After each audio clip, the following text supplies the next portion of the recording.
Les lois du succès de Napoleon Hill, 3e volume, l'initiative et le leadership. Audio numéro 1.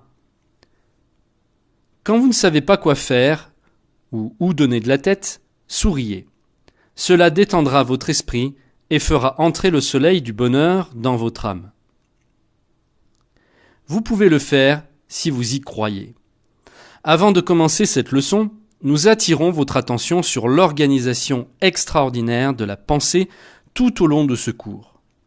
Vous remarquerez que toutes les 16 leçons sont complémentaires et constituent une chaîne parfaite fabriquée à partir des facteurs indispensables au développement du pouvoir par l'intermédiaire de l'effort organisé.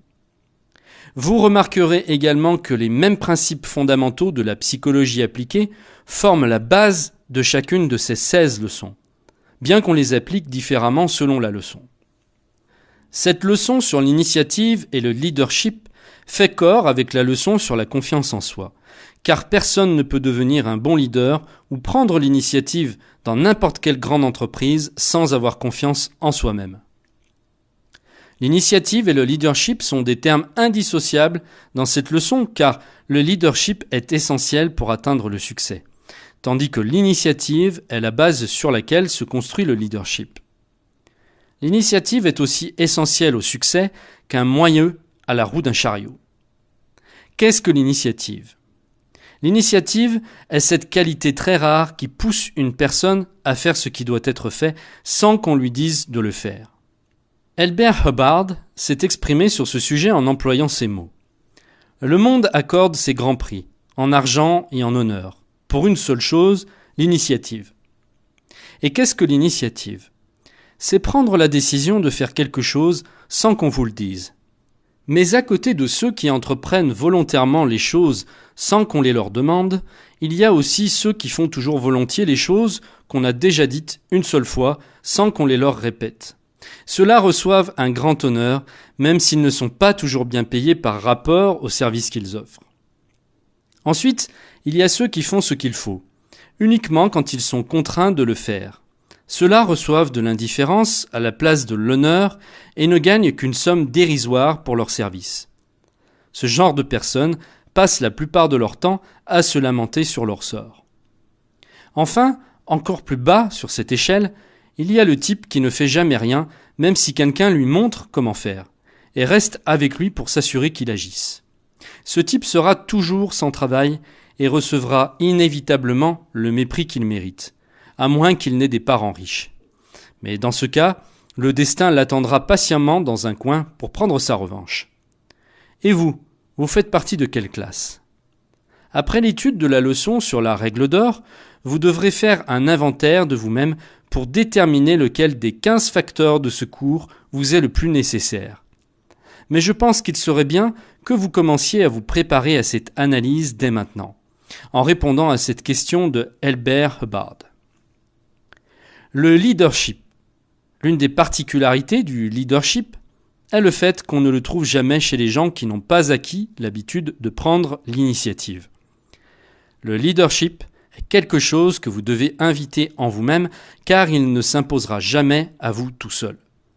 Si vous analysez attentivement tous les leaders que vous connaissez, vous verrez que non seulement ils font preuve d'initiative, mais ils ont aussi en permanence un objectif précis en tête.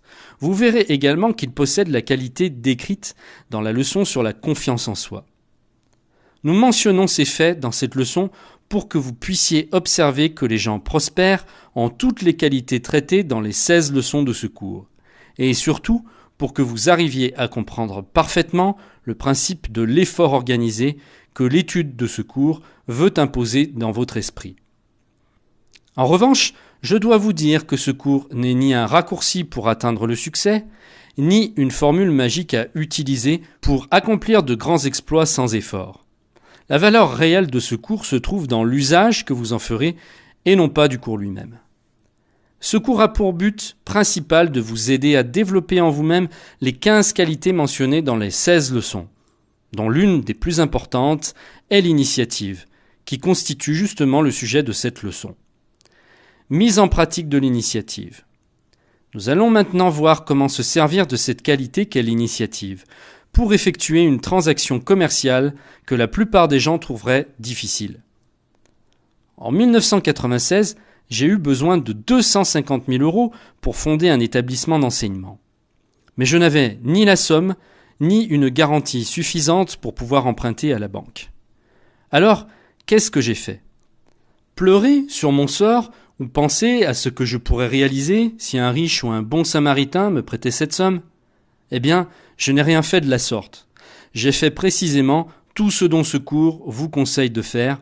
Tout d'abord, j'ai défini mon objectif principal, l'obtention de ce capital. Ensuite, j'ai élaboré un plan détaillé pour transformer cet objectif en réalité.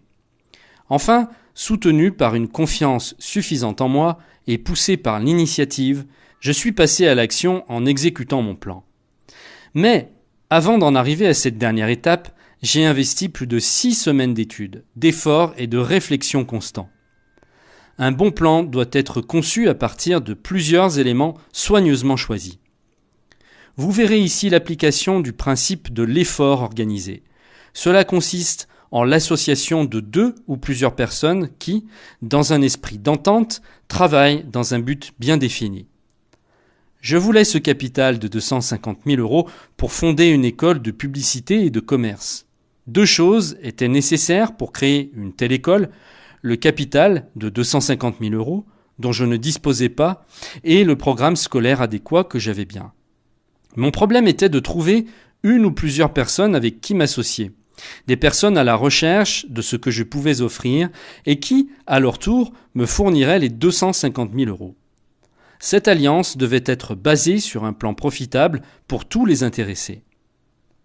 Après avoir été satisfait du plan équitable et solide que j'avais défini, je l'ai présenté au propriétaire d'un institut d'affaires très connu et réputé qui, à cette époque-là, avait beaucoup de concurrents et avait grand besoin d'un plan pour faire face à cette concurrence.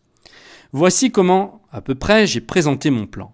Considérant que vous avez l'un des plus réputés instituts d'affaires dans la ville, et considérant que vous avez besoin d'un plan pour faire face à la concurrence dans votre domaine, et considérant que votre bonne réputation vous a rendu aussi crédible que possible, et considérant que j'ai le plan qui vous aidera à faire face à cette concurrence, je vous propose une alliance qui vous donnera ce dont vous avez besoin et en même temps me fournira à moi quelque chose dont j'ai besoin.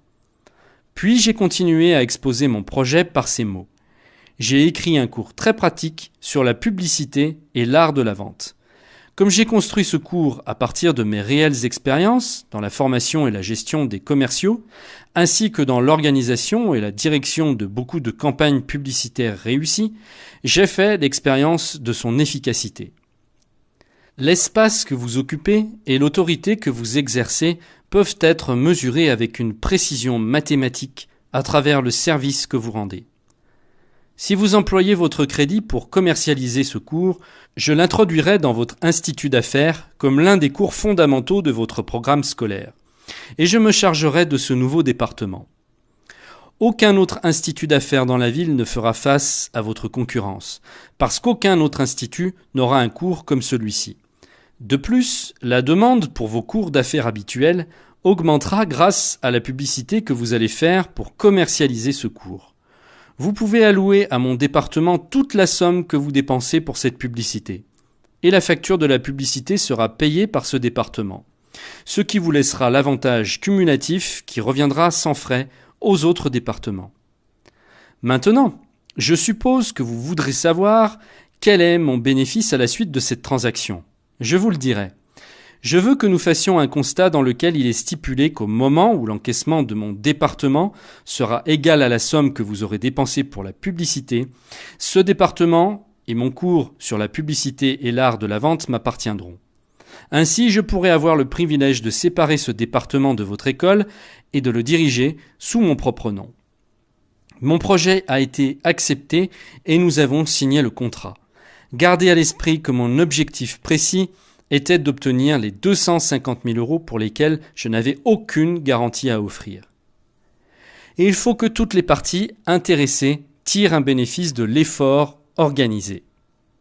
En moins d'1 an, l'Institut d'affaires a dépensé un peu plus de 250 000 € pour la promotion et la commercialisation de mon cours. ainsi que pour les autres frais annexes au fonctionnement de ce département récemment créé, tandis que le département a remboursé à l'Institut, sous la forme de frais de scolarité, une somme égale à celle que l'Institut avait dépensée. J'ai donc pris la direction du département, qui est devenue une affaire profitable et indépendante, selon les termes de mon contrat. En réalité, ce nouveau département n'a pas seulement amené des étudiants aux autres spécialités de l'Institut, mais en même temps, les frais de scolarité recueillis par son intermédiaire ont suffi pour le placer sur une base indépendante avant la fin de la première année. Maintenant, vous pouvez voir que même si l'Institut n'a pas prêté un seul centime du capital réel qu'il me fallait, il m'a fourni néanmoins le crédit pour accomplir mon objectif. Je disais que mon projet avait été fondé sur l'équité et qu'il avait envisagé des bénéfices pour toutes les parties intéressées. Le bénéfice qui m'est revenu était une affaire fondée et indépendante résultant de l'utilisation des 250 000 €. Le bénéfice tiré par l'Institut était le suivant. Il a réussi à attirer plus d'étudiants pour ses cours habituels d'affaires et de commerce grâce aux publicités de mon département, car toutes les annonces ont été publiées au nom de l'Institut. Aujourd'hui, cet institut d'affaires est l'une des écoles les plus réputées de son genre, et il se présente comme un monument de la preuve solide pour montrer la valeur de l'effort organisé. J'ai raconté cet épisode non seulement parce qu'il montre la valeur de l'initiative et du leadership, mais aussi parce qu'il est en relation avec le sujet traité dans la leçon sur l'imagination. L'initiative est le passe-partout qui ouvre la porte à l'opportunité. Généralement,